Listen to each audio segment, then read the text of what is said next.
Wesh les opérateurs, j'espère que vous allez bien. Aujourd'hui on se retrouve pour une nouvelle capsule. Comme d'habitude, on est bien sûr à la fin de l'année. En fait, je voulais faire un récapitulatif de ce qui est sorti comme sneakers cette année. Donc je vais tout simplement vous donner mes coups de cœur. Donc les 5 sorties sneakers que j'ai préférées. Donc c'est parti, on va pas perdre plus de temps.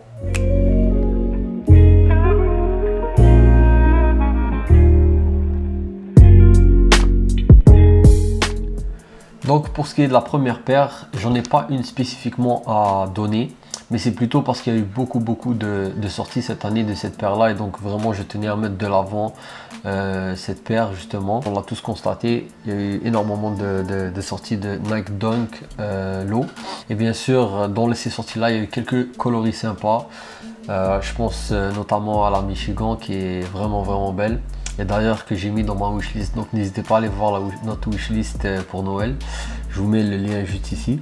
Je pense notamment bien sûr en fin d'année à la collab avec Virgil Abloh. D'ailleurs en parlant de ça, on a eu la nouvelle il y a 2 jours de ça, paix à son âme. Vraiment c'était un très grand créateur, quelqu'un qui a apporté vraiment une touche et vraiment quelque chose de spécial dans le monde de la sneakers, et vraiment il faut vraiment saluer le travail qu'il a eu pour voilà, pour la street culture, etc. Et voilà, je tenais vraiment à rendre hommage à Virgil Abloh, donc paix à son âme, une pensée aussi pour sa famille et tous ses amis. Voilà, la Nike Dunk Low, vraiment une paire à voir, hein. C'était vraiment les paires qu'ils ont vraiment percé cette année. Nike les a abusés. Et voilà, c'était, disons, un mal pour un bien, parce qu'on avait vraiment beaucoup de choix, beaucoup de coloris, et ça fait vraiment plaisir d'avoir autant de choix. Donc j'espère que vous avez pu copier au moins une. Moi, comme je vous l'ai dit, j'en ai pris une dans ma wishlist. En 4e position, j'aimerais parler de la collaboration de Nike Air Max 1 avec Pata. D'ailleurs, je me suis procuré, je vous mets aussi le lien de la vidéo juste en haut pour voir l'unboxing. C'est une collaboration et c'est une paire que j'ai dit que j'allais mettre dans mon top sortie de l'année. C'est pour ça qu'aujourd'hui je vous la mets dans mon top. Vraiment, c'est une collab qui est magnifique. Je vous l'ai déjà dit dans la vidéo et je le répète, c'est vraiment la collab que je préfère le plus avec Pata. Je parle surtout de la Monarch que j'ai vraiment préféré aux deux autres. Donc il y a la Noise Aqua, et il y a une autre paire qui devrait, soit qui est sortie, soit qui devrait sortir à l'heure où je tourne la vidéo. Donc je sais pas, c'est une paire complètement en cuir, j'ai oublié vraiment le nom. Je vous mettrai le nom quelque part ici. Donc voilà, c'est vraiment une collab qui en vaut vraiment la peine, et je suis vraiment content de m'avoir procuré la Monarch. Les prix en resale sont vraiment abordables, donc si vous avez l'occasion de la choper, vraiment allez-y, n'hésitez pas. En 3e position, c'est vraiment un coup de cœur que j'ai eu cette année. Et voilà, c'est une marque aussi que j'aime vraiment beaucoup, que j'apprécie beaucoup, d'ailleurs que je pense que tous ceux qui aiment la sneakers commencent vraiment à apprécier ou apprécient déjà beaucoup. Donc c'est une paire de New Balance, c'est la 2002 Air Protection Pack.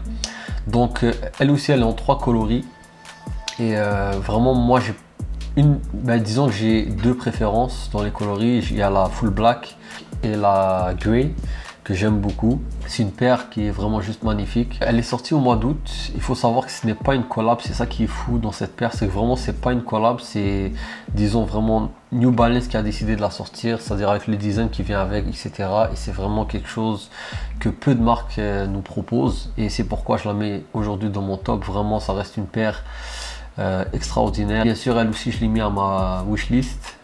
Donc voilà, j'ai vraiment hâte de l'acheter et de peut-être vous la présenter. D'ailleurs, dites-moi en commentaire si vous voulez avoir le unboxing de la paire, si je me la procure, et je vais vraiment faire le maximum pour me la procurer. En 2e position, donc on se rapproche tout doucement du top 1. En 2e position, c'est nul autre qu'une Jordan, et donc c'est la Jordan 3 à ma manière. Franchement, la paire est vraiment magnifique, elle coche toutes les cases de ce que je préfère dans une collab ou dans un soulier en général. C'est vraiment une paire qui est, je trouve, très épurée, quelque chose de simple qui peut se porter avec tout. Donc la paire est sortie au mois de juin de cette année. C'est une paire à avoir dans sa collection. Malheureusement au resale elle est très chère. C'est une paire, voilà, que j'aimerais vraiment me procurer, mais bien sûr je n'ai pas nécessairement les moyens tout de suite de l'avoir, mais j'aimerais vraiment l'avoir un de ces 4. Ça serait vraiment un délire que je pourrais me faire. J'ai pas besoin de vraiment parler de la paire, comme vous le voyez, c'est vraiment une paire qui est juste magnifique. D'ailleurs, les collabs dans les Jordan 3 ne sont pas très courants, donc vraiment c'est une paire que j'apprécie, d'autant plus que le modèle choisi n'est pas tout le temps mis de l'avant par Jordan. Donc vraiment une paire à choper. Et si vous en avez les moyens, allez-y les gars, n'hésitez pas. Pour ce qui est de mon top 1, je pense que tout le monde s'en doute. Vraiment, c'est, je pense, la collab qui fait toujours parler. À chaque fois qu'il y a une collab avec cette personne, c'est tout le temps des bangers. Et je parle de nul autre que la Jordan 1 Low Travis Scott Fragment. Et je précise que je parle de la Low. Parce que moi, la high, je n'aime pas trop. Le coloris choisi pour le devant de la paire, je l'aime pas trop. Je préfère le classique avec la bordure en noir. Vraiment, elle est magnifique et dans la Low, justement, c'est ce qu'on retrouve. Donc, le colorway est vraiment beau. J'aime beaucoup. La paire est sortie en août et vraiment, sur cette collab, on n'est pas déçu. Travis Scott nous a proposé du lourd. Et vraiment, moi, personnellement, Travis Scott, je n'aime pas toujours les collabs qu'il a fait. Je pense surtout à la prochaine sortie qui aura des Nike Air Max 1. Donc j'ai vu les modèles, disons que ça j'apprécie pas vraiment, c'est pas quelque chose qui m'attire plus que ça. Par contre, ces collaborations dans le modèle Jordan 1 sont vraiment magnifiques. Pour l'instant, c'est un sans faute et franchement, j'espère qu'il va continuer comme ça. Donc, la paire s'arrache vraiment de partout. La paire est sortie en août, elle est revendue très cher. Voilà, je pense qu'on s'y attendait tous. C'est une paire qui est partie comme ça, l'école, c'est ça en fait, l'esprit Travis dans la sneaker, c'est vraiment incroyable. Tous les fans de Travis Scott se l'arrachent. On sait que Travis Scott a une très grosse fanbase partout dans le monde, donc voilà.